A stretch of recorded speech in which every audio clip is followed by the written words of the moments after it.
Hello दोस्तों, कैसे हो आप लोग। आशा करती हूँ आप लोग अच्छे होंगे। तो इससे पहले हम लोग वर्ण पढ़े थे और वर्ण के प्रकार। आज स्वर वर्ण पढ़ते देखते और स्वर वर्ण के प्रकार। तो स्वर वर्ण याद होगा। स्वर वर्ण किसे कहते हैं? स्वर वर्ण उस वर्ण को कहते हैं जिसके उच्चारण में किसी दूसरे वर्ण की सहायता नहीं ली जाती, उसे स्वर वर्ण कहते हैं। और स्वर वर्ण दो प्रकार के होते हैं, हर्ष स्वर और दीर्घ स्वर। ठीक है।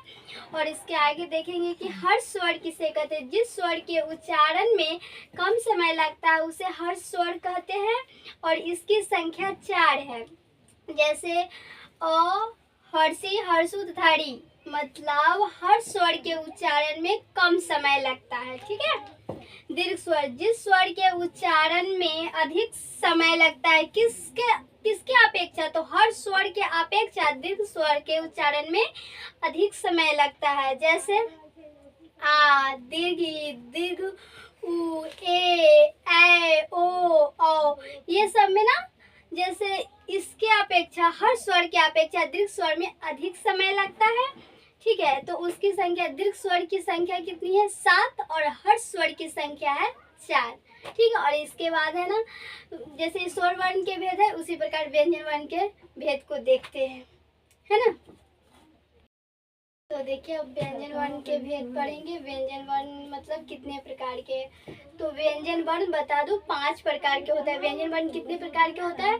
5 प्रकार के व्यंजन वर्ण होते हैं। जैसे कि स्पर्श व्यंजन, अंतःस्थ व्यंजन, उष्ण व्यंजन, संयुक्त व्यंजन, द्विगुण व्यंजन। ठीक है। फिर से मैं रिपीट करती हूँ। स्पर्श व्यंजन, अंतःस्थ व्यंजन, उष्ण व्यंजन, संयुक्त व्यंजन, द्विगुण व्यंजन। ठीक है। और तो बता दो कि स्पर्श व्यंजन में कौन कौन सा वर्ण आता है। तो क वर्ग से लेकर प वर्ग तक स्पर्श व्यंजन में आता है। जैसे क वर्ग, च वर्ग, ट वर्ग, त वर्ग और प वर्ग। ठीक है। और इनकी कुल संख्या 25 मतलब 25 है। और इसमें कंठ, जैसे कि स्पर्श व्यंजन में किसका प्रयोग होता है? जैसे क बोलते हैं तो कंठ से आता है ना। तो क वर्ग, च वर्ग, ट वर्ग, त वर्ग, प वर्ग, इसमें उपयोग कौन सा भाग का था? इसका उच्चारण क्या होता है? तो कंठ, तालु का ऊपरी हिस्सा और ओठ, ये मतलब ये सब का प्रयोग किया जाता है इसमें। ठीक है। स्पर्श व्यंजन में। उसके बाद अंतःस्थ व्यंजन देखेंगे। तो अंतःस्थ व्यंजन में य, र, ल, व। ठीक है। और अंतःस्थ व्यंजन की कुल संख्या 4 है। ठीक है। उसके आगे देंगे उष्ण व्यंजन। उष्ण व्यंजन में आ जाता है तालव्य स, मूर्धन्य स, दंडी स और ह। उष्ण व्यंजन में आता है तालव्य स, मूर्धन्य स, दंडी स और ह। और इसकी संख्या भी 4 है। ठीक है। और आगे देखिए संयुक्त व्यंजन। संयुक्त का मतलब जानते हैं ना, संयुक्त मतलब दो मिलकर बना हो उसे संयुक्त कहते हैं। ठीक है।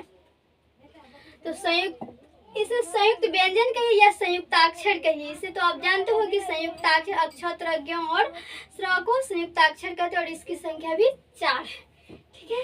तो देख कैसे मिला हुआ है। देखिए अक्षर में क्या होता है। अक्षर अगर हम लिखते हैं तो उसमें आधा क होता है और स होता है। ठीक है। दोनों मिलके क्या बनता है? अक्षर बनता है। उससे त्र में आधा त है और पूरा र है। उसके बाद ये त्र बनता है। ठीक है। इसमें ज्ञ में देखिए आधा ज है, मतलब हलंत लगने का मतलब आधा हो जाता है। तो इसमें आधा ज है और यहाँ पूरा है तो ज्ञ बना। इसमें देखिए स है आधा और पूरा र है तो स्र बना है। ठीक है। और इसके बाद है ना एक और बच जाता है। क्या बच जाता है? जैसे स्पर्श व्यंजन, अंतःस्थ व्यंजन, उष्ण व्यंजन, संयुक्त व्यंजन और द्विगुण व्यंजन बच जाता है। तो मैं द्विगुण व्यंजन को इसे मिटाने के बाद बता। तो देखिए सब देखे ही है। तो आइए देखिए, ओनली बच गया था द्विगुण व्यंजन देखने को। तो द्विगुण व्यंजन कैसे होता है? तो ड, जैसे कि ट में के ड ये हुआ और ढ और ढ को नीचे बूंदगा देकर ही इसे द्विगुण व्यंजन बनाया जाता है। और इसका प्रयोग वाक्य के बीच में और अंत में होता है। जैसे कि अब मैं लिख के बताती हूँ। जैसे पढ़ना तो ये बीच में है ना। चढ़ना, ये बीच में आ रहा है। और उसके बाद देखिए बाढ़, ये लास्ट में आया ना, ठीक है। तो द्विगुण व्यंजन ऐसे होता है। और द्विगुण व्यंजन के एग्जाम्पल्स है। और उच्चारण स्थान, जैसे कि कवर का उच्चारण स्थान क्या है, तो जैसे क, ख, ग, घ, ये सब कंठ से बोलते हैं, ठीक है ना। तो कंठ से बोलते हैं तो इसे कंठे वर्ण कहेंगे, ठीक है। तो मैं उच्चारण स्थान अगले वीडियो में बता दूंगी। जब तक के लिए धन्यवाद।